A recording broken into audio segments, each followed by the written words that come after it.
Hi friends, మన ఛానల్కు స్వాగతం. ఈరోజు మనం చాలా టేస్టీగా సింపుల్గా ఇంట్లోనే చేసుకునే దొండకాయ రైస్ ఎలా చేయాలో చూద్దాం. లంచ్ బాక్స్కైనా ఇంట్లో మధ్యాహ్న భోజనానికైనా ఈ దొండకాయ రైస్ చాలా బాగుంటుంది. తక్కువ పదార్థాలతో తక్కువ సమయంలో అద్భుతమైన రుచితో తయారయ్యే ఈ రెసిపీని చివరి వరకు చూడండి. ముందుగా ఒక పెద్ద ఉల్లిపాయ తీసుకొని శుభ్రంగా కడిగి పొట్టు తీసేయాలి. తర్వాత దాన్ని 2 భాగాలుగా కట్ చేసి సన్నగా చిన్న చిన్న ముక్కలుగా తరిగి పెట్టుకోవాలి.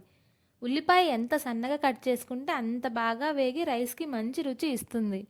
ఉల్లిపాయలు తీపి రుచి ఉండడంతో బాగా కలిసిపోయి రెసిపీకి ప్రత్యేకమైన ఫ్లేవర్ని ఇస్తుంది. కాబట్టి ఉల్లిపాయను సమానంగా చిన్న చిన్న ముక్కలుగా కట్ చేసుకొని ఒక బౌల్లోకి తీసుకోవాలి. తర్వాత 3 పచ్చిమిర్చిలను తీసుకొని చిన్నగా రౌండ్ రౌండ్ ముక్కలుగా కోసుకోవాలి. ఇలా కోసుకుంటే ఇవి కూడా బాగా వేగటానికి హెల్ప్ అవుతుంది.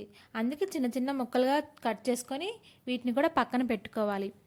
తర్వాత శుభ్రంగా కడిగిన దొండకాయలు తీసుకొని వాటిని రౌండ్గా సన్నగా కట్ చేసుకోవాలి. ఇలా కట్ చేసుకోవడం వల్ల ఇవి కూడా త్వరగా వేగడానికి ఈజీ అవుతుంది. ఇవన్నీ బేసిక్ ప్రిపరేషన్ అనమాట. అందుకే ఇవన్నీ ముందుగా సిద్ధం చేసుకొని పక్కన పెట్టుకుంటే వంట చాలా చాలా సులభంగా పూర్తవుతుంది.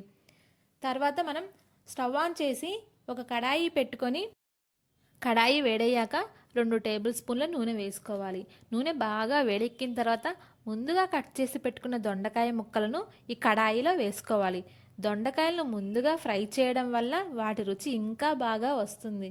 ఇప్పుడు ఈ దొండకాయలను బాగా వేపుతూ కొంచెం సేపు 1 మినిట్ కొంచెం సేపు వేపుతూ తర్వాత మీడియం ఫ్లేమ్లో పెట్టి ఇంకొంచెం సేపు వేపుతూ మధ్య మధ్యలో కలుపుతూ ఉండాలి. ఇలా చేయడం వల్ల అన్ని ముక్కలు సమానంగా వేగుతాయి. దొండకాయలు మెత్తగా మారి కొద్దిగా బంగారు రంగులోకి వచ్చే వరకు ఫ్రై చేసుకుంటూ ఉండాలి. ఈ స్టెప్ వల్ల దొండకాయ రైస్ చాలా టేస్టీగా ఉంటుంది.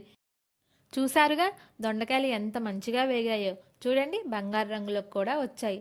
ఇలా దొండకాయలు బాగా వేగిన తర్వాత వాటిని ఒక బౌల్లోకి తీసి పక్కన పెట్టుకోవాలి.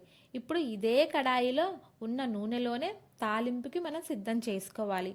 ముందుగా ఈ తాలింపుకి మనం కొంచెం జీలకర్ర, తర్వాత పచ్చిశనగపప్పు, మినప్పప్పు, ఆవాలు ఇవన్నీ వేసుకోవాలి తాలింపుకి. ఇవన్నీ మ్యాండేటరీ అనమాట. తాలింపు ఇవన్నీ ఉంటేనే మనకి దొండకాయ రైస్ అనేది చాలా టేస్టీగా ఉంటుంది. వీటి తర్వాత కొన్ని పల్లీలు ఇవి కూడా వేసి మంచిగా వేయించుకోవాలి. ఇప్పుడు ఈ పల్లీలు అనేవి కరకరలాడగా వేగితే రైస్కి చాలా మంచి టేస్టీ వస్తుంది. అందుకు పల్లీలు తప్పకుండా వేసుకోవాలి.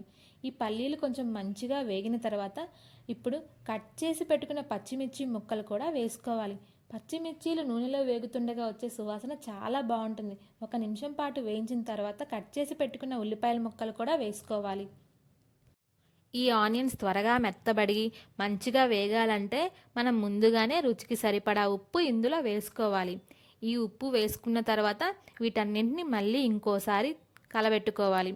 ఇలా కలబెట్టుకున్న తర్వాత మనం ముందుగానే ఫ్రై చేసి పెట్టుకున్న దొండకాయ ముక్కలను ఈ కడాయిలో వేసుకోవాలి. ఈ దొండకాయ ముక్కలను కడాయిలో వేసుకున్న తర్వాత వీటన్నింటిని బాగా కలుపుకోవాలి. ఈ దొండకాయలు మరియు తాలింపు వేసిన మసాలాలు ఒకదానితో ఒకటి బాగా కలిపేలా 1-2 నిమిషాలు వేయించుకోవాలి. ఇలా వేయించుకున్న తర్వాత మనం కొంచెం పసుపు వేసుకోవాలి. ఈ పసుపు వేసుకున్న తర్వాత కొంచెం కారం కూడా వేసుకోవాలి. నేనైతే టీ స్పూన్ కారం వేస్తున్నాను. మీకు కొంచెం స్పైసీగా ఉండాలి అంటే అడిషనల్గా ఇంకో టీ స్పూన్ కారం కూడా వేసుకోవచ్చు. ఈ మసాలాలు అన్నీ దొండకాయలకు బాగా పట్టేలా కలుపుకోవాలి. ఇప్పుడు ఈ రెసిపీలో ముఖ్యమైన పదార్థమైన ధనియాల పొడి వేసుకోవాలి. ధనియాల పొడి వల్ల రైస్కి అద్భుతమైన ఫ్లేవర్ వస్తుంది. కాబట్టి ఈ స్టెప్ని మిస్ చేయకుండా తప్పకుండా వేసుకోండి. ఇప్పుడు అన్ని మసాలాలు బాగా కలిసిన తర్వాత ముందుగా వండి చల్లార్చి పెట్టుకున్న అన్నాన్ని కడాయిలో వేసుకోవాలి. అన్నం వేడిగా ఉంటే ముద్దయ్యే అవకాశం ఉంటుంది. కాబట్టి చల్లారిన అన్నం ఉపయోగిస్తే చాలా బాగా వస్తుంది. అన్నం వేసిన తర్వాత నెమ్మదిగా కలుపుకోవాలి.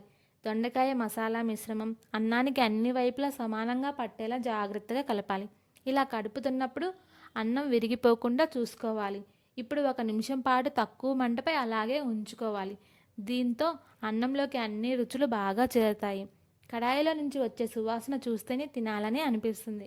చివరిగా తాజాగా కట్ చేసుకున్న కొత్తిమీర చల్లి మరోసారి తేలికగా కలుపుకుంటే సరిపోతుంది.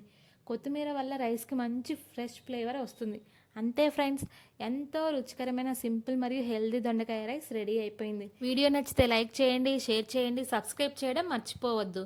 మరో రెసిపీతో మళ్ళీ కలుద్దాం. బాయ్.